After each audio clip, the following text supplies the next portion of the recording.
Baby doll sirs, baby doll madams, and baby doll pet duck named Greg. Greg's going to be making an appearance later on. You see him running around here and waddling? All right, so if you spend 13 minutes researching how the economy works, baby dolls, you have wasted 10 minutes of your life. You don't need to keep analyzing the economy. It doesn't actually help you with markets. It doesn't help you for the future. Okay? All you need to know is that we grow every 5 years. More fiat gets printed and technology improves. Humans, you're a human, I'm human, we're human, and Greg's human. We push forward. We iterate, we get more efficient. And it does get represented in the best Ponzi in the world, the stock market, which will keep our crypto bid. So you got to hold, you got to stay long. Bitcoin, Ethereum, and our favorite altcoins. The strong crypto network effects that are forming a religion. You don't want to be chasing this price to earnings nerd narrative. You don't want to be chasing these short-term speculative garbage traps that influencers shove down your throat. You don't want to be leverage trading. You want to find deep value.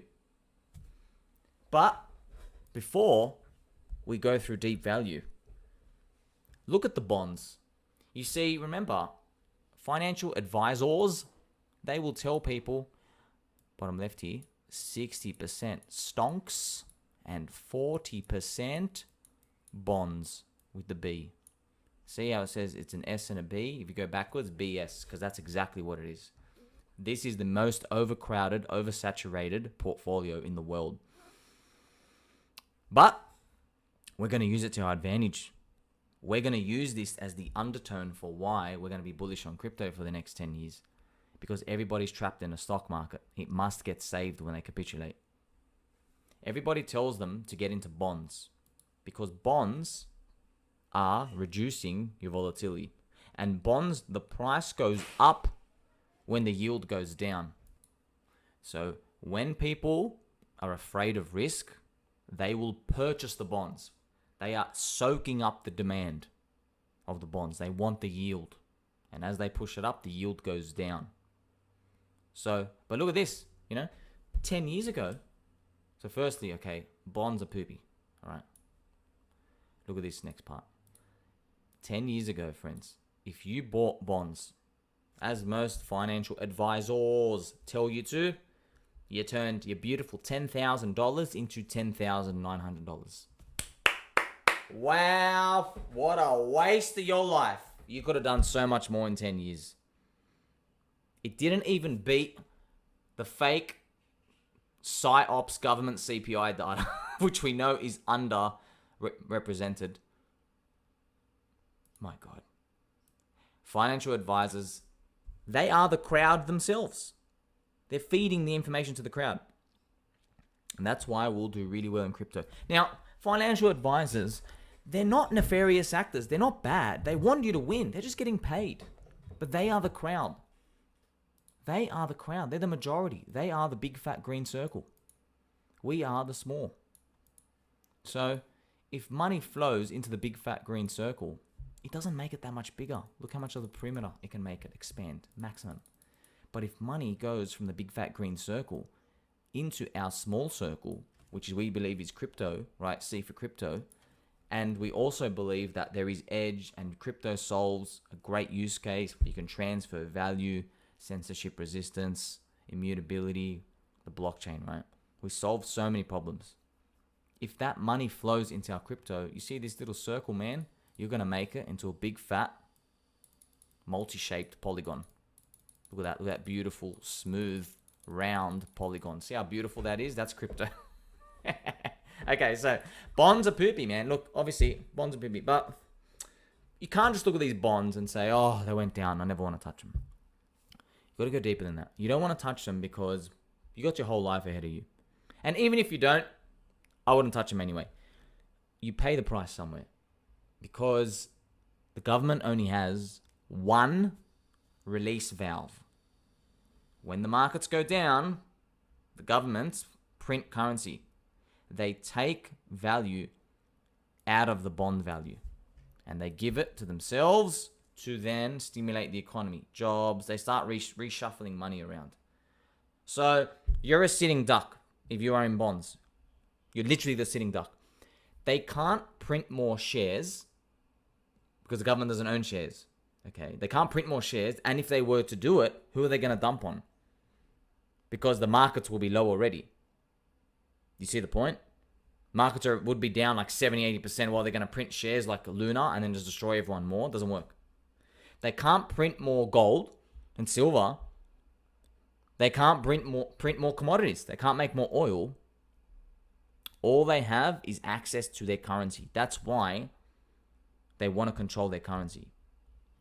And they don't actually really even make value here. All they do is they reshuffle. They go, hey, the middle class, you are worth 12 trillion combined. Okay, let's shove you down to 11.5 trillion. And now we have 500 billion value. And now let's just shuffle it around the economy. Get people to be productive, buy that new thing and then construct that new bridge. Buy those new middens. That's what they do. So the financial advisors have got everyone in this crowded trade. But let me take you back. You are Greg. You are in the Great Depression here. The Great Depression, we were on a gold standard. The gold standard, right? There'll be a gold trophy here. The gold standard. You could not print fiat. There was no release valve. So when there's pressure on the economy and everything's destroyed, there's no way to try stimulate and get people active again. So I have the Wall Street cheat sheet. Look, it looks exactly like it. You have a euphoria phase. Look at this. Belief, thrill, euphoria. This is what happened. This is where the famous quote of when the shoe shine boy is giving you stocks to invest, it's time to get out, right? And look what happens here. You have the first big dip. Everyone's like, complacency. We just need to cool off for the next rally. And then you have anxiety, denial, panic, capitulation. This is the anger and depression phase here. Lasted many, many years. So this is what would happen in the stock market if the governments and policymakers weren't printing money. This is what it would look like. Because when you're looking at stonks here, it is on a gold money standard. The US dollar denomination of this chart, so this is the S&P 500, right? So down here, what's the price here? 8, right? The price is it's $8, right? Where $1 equals 1 ounce of gold. Okay, I'm just giving you rough numbers, okay? Just so you can see. So if $1 was like 1 ounce of gold, which is not, but you can see how it's a different way to price things now. You're like, oh my God, this market used to be worth 28 units of gold. Now it went down to 8 at this price here. But you're pricing it in gold. But they can't do that now.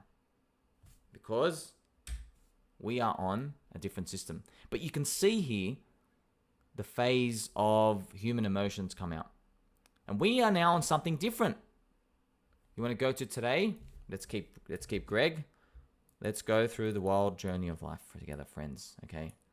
So remember, stocks are growing on average 7% per year, and they're printing money at 5% because we're not on a gold standard.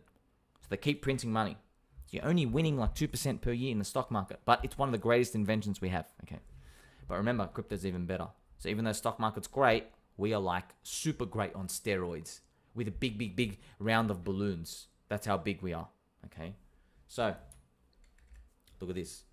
Every time, friends, we put it on this chart, every time there is capitulation, they do start doing some spending. Do you see how we can never, let's go back to this Wall Street cheat sheet. Pay attention to this phase. This is what we see. Anxiety, denial, panic, capitulation. Okay, this part. You can see how in the Great Depression, the capitulation was no immediate bounce back. You had to sit and rinse out everything in anger and depression. But look what happens today. Look what happens today. We're going to go to today. Every time we go down, there is some V's. They stimulate. So by the way, We were on the gold money standard still here. However, they were printing more than the gold that they had. That's why Richard Nixon, US president, 1971. You've seen that meme. What happened in 1971? Well, we got completely off the standard. We detached. And you can see how, look, the government, we can see every time markets were going down, every time we reached capitulation, this part, we were like, that's it, throw in the towel. That's because the richest people, they don't want to sit in anger and depression for 1-2 years. All right. Now, the Great Depression was an extreme example, right? So I'm not going to say, oh, we're going to sit through it for 15 years again. But if they didn't, yeah, stocks should be depressed for 1 to 2 years. But the rich people, baby dolls, they don't want to sit through that. You know why? Because you have a whole year to work your job and buy their assets at a 90% discount. That's right. That's what would happen. That's exactly what would happen. Okay. If you want to use real numbers, it doesn't have to be 90%, 80%. So, you go down here. So instead of stopping at 40, maybe we're supposed to go down here, 80. Right? Maybe we're supposed to do like this, right?